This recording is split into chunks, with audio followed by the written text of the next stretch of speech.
Hey everybody, it's Mark Ruggiero here, Clark 1983, with video 2 for Avalon Hill, The Guns of August, Deep Dive. I'm using the 4th edition rules available on Board Game Geek.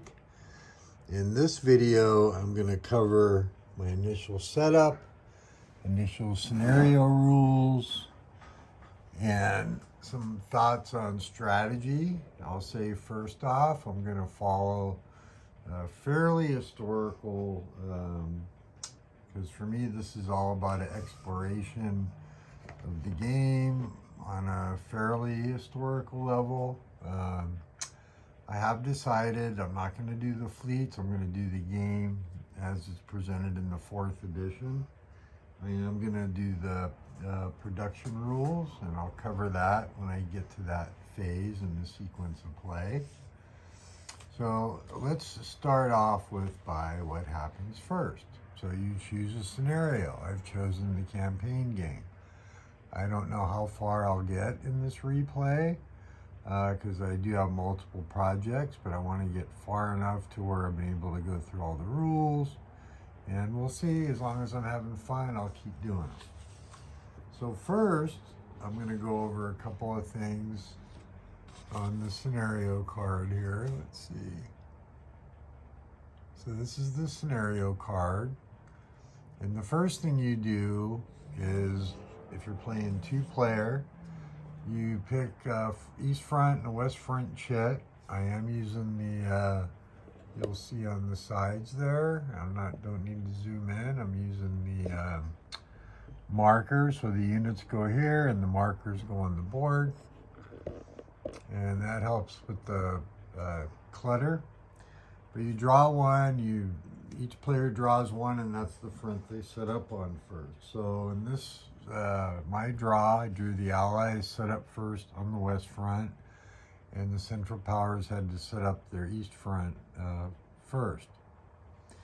Then you look at the scenario card, and it tells you, and let's see if I can zoom in a little bit here, and if I can get it clear, you'll see it gives you, for example, Germany. They need to set up 36 cores on the West Front and a minimum of 12 on the East Front, is denoted here, right? Okay, so, and then over here, it gives you the forces. I'm not going to go through the whole thing. There's another side to this. But for example, here, they get in their initial forces 26 5.7.4s, 14 4.6.4s, and 7 3.5.3s, and so on. And each country is broken down like that. Then we do the chits. I did my setup. And you'll notice, and I'll zoom in a little bit here so you can see it hopefully a little better. It does tell you in the 4th edition rules to set up the Netherlands, and Belgium sets up, and their restriction is they have to be in Antwerp and Liege. That's it. That's where they can set up.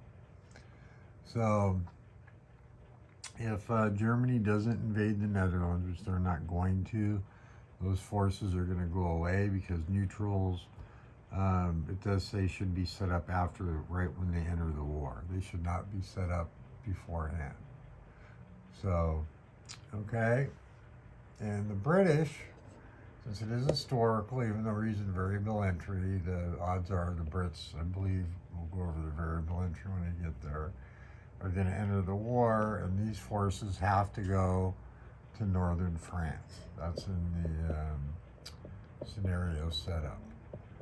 So let's start on the Eastern Front. Let's zoom back out a little bit. I had to set up the Central Powers first. So I did set up using the lake hex here, because this is prohibited. Tried to set up as strong as I could here to prevent the the Russians from penetrating too far. The Russians, of course, are going to try to get Königsberg. and the idea is I'm doing the historical stronger attack with the Russians on the Germans. Wanted to protect Breslau, so that's over here the best I could. Now note, you may say, why'd you set up in every hex mark or blah, blah, blah, right?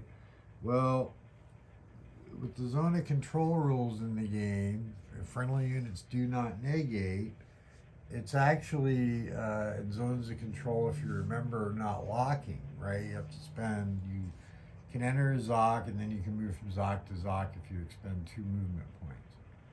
So with different cavalry and whatnot, it's actually fairly easy. And you have to be careful as the attacker that you don't isolate yourself. But it is a little bit easier to move around and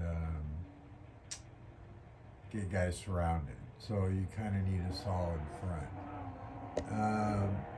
So my goals with the Central Powers here are to try to slow the advance down. I do have a limited attack plan for Austria-Hungary against Austria-Hungary also with Russia.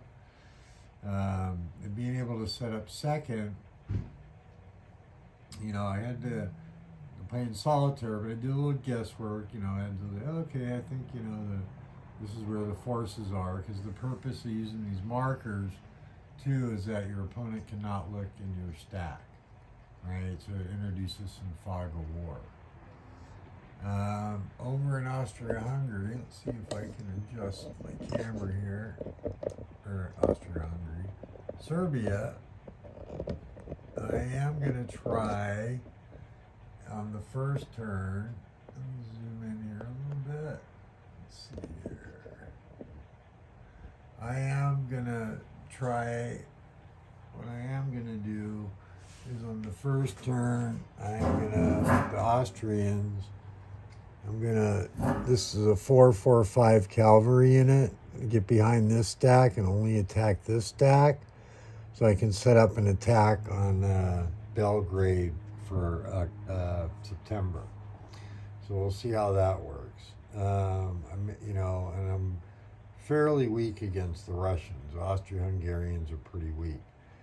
The other thing is the supply rules, if you remember, are, you know, 5 hexes back to a railroad. So your attacks, so let's go back down here. When you attack, because the supply, you know, not right off the bat necessarily, but you'll notice, like, here I got a rail hex here, railroad engineer, and a railroad engineer here, because, like, this guy is basically, for example, 1, 2, 3, 4, so he's not going to be able to advance that far unless I start converting some of these rail hexes. So in some ways your attacks are not tied to the rail lines, but because of the supply rules and whatnot, it is important to advance that. All right, and so in Russia's goals here are basically, like I said, take Königsberg. And also I've got an attack plan to try to push this line back.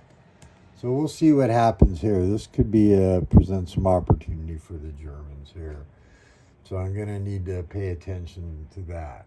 I don't promise ideal play, so, but I do promise this will be fun, I'm hoping. I know it'll be fun for me, I hope it's fun for you. So on the Western Front, I want to point out a couple of things. So I'm using optional rules. If you remember, so in the 4th edition, and I'll say this, I don't remember how far back your memory goes, but there was an article in the General where it talks about a free movement for the Germans, and blah, blah, blah. In Avalon Hill, I have the 2nd edition rules here, but I am using, like I said, the 4th edition that's available on Board Game Geek. But anyways, there was a Avalon Hill General article that talked about, oh, the Central Powers get like this free move and da-da-da-da-da. And if I remember correctly, it was never presented in the actual rule book.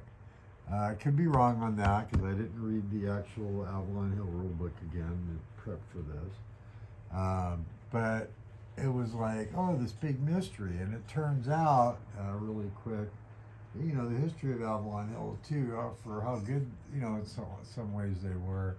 They had a formula, and they were like, okay, you get this many pages of rules, you know, and they would kind of direct the designers, make the game fit in that. So, at least early on, that was the case. So anyways, as a reminder, and I'm going to zoom in here a little bit more, I'm going to be basically using, in 4th edition, the Germans get an extra movement phase. I'm using 2 optional rules that I want to see how they work. One is they get after the initial move attack, they get a second move attack with anybody that does not start that second part adjacent to an enemy unit.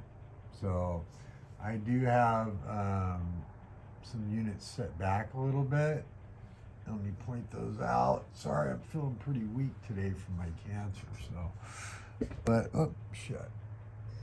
Oh, sorry about that. Let's, I have a couple stacks of guys I'm going to hold back, and hopefully I'll be able to blow these guys away so I can move and attack through there on my second move attack.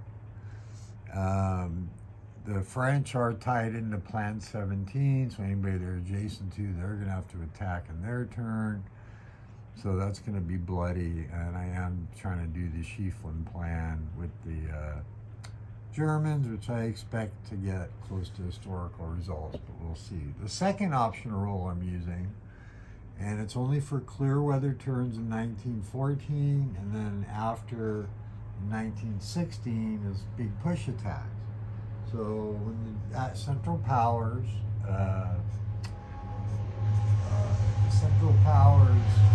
mainly Germany attacks, you can declare, you know, they can keep rolling until they get an attacker demoralized, or the attacker eliminated, or there's another one other detrimental one. But basically, it allows you to get multiple rounds of combat. Let's see if I can find it really quick here.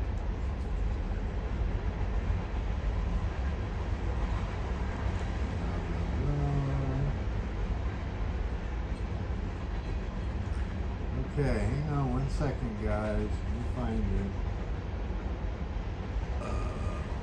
Optional, variable entry, the scenarios. I'm looking at the table of contents here.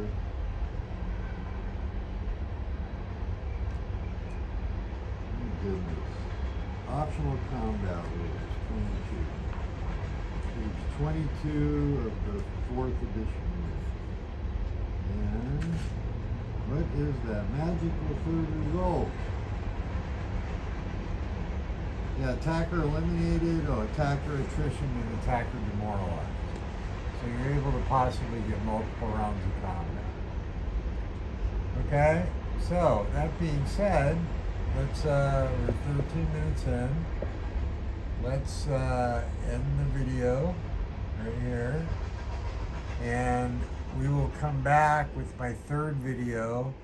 Will be after I've done the initial move, the initial attacks, and we'll discuss that.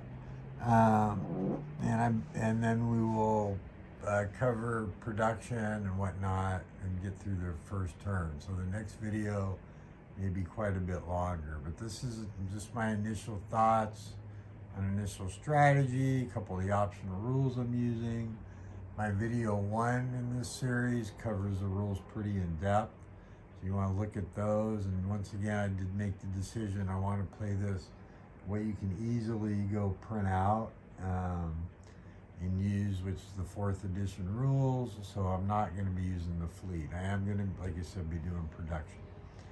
So with that being said, if you enjoyed this, please like and subscribe to my channel to follow along. And I have some other pretty, I think, exciting videos already done. And I have some more coming that I'm working on. So, which will include this, but I'm also going to do an initial attack for the Warsaw Pact and Compass games Third World War, and I have basically what's left of Sunday and Monday to get that done, so we'll see.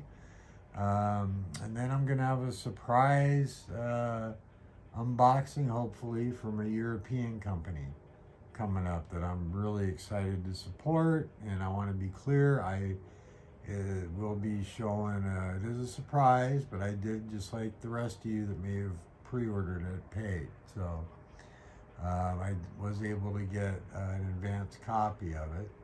So it's not a final production copy, but it is an advanced copy, and I'll be excited to show that. But I want to be clear, I did kickstart it. I get compensated in no way for any of the stuff that I do. So, except for enjoying your likes and comments. And thanks for all the support in me and my wife's cancer fight. Be well and take care. And I'll see you in video 3 for Learn to Play After Action Report, Avalon Hill, The Guns of August. 1981 this came out, using the 4th edition rules available on Board Game Geek. Thank you and have a good evening.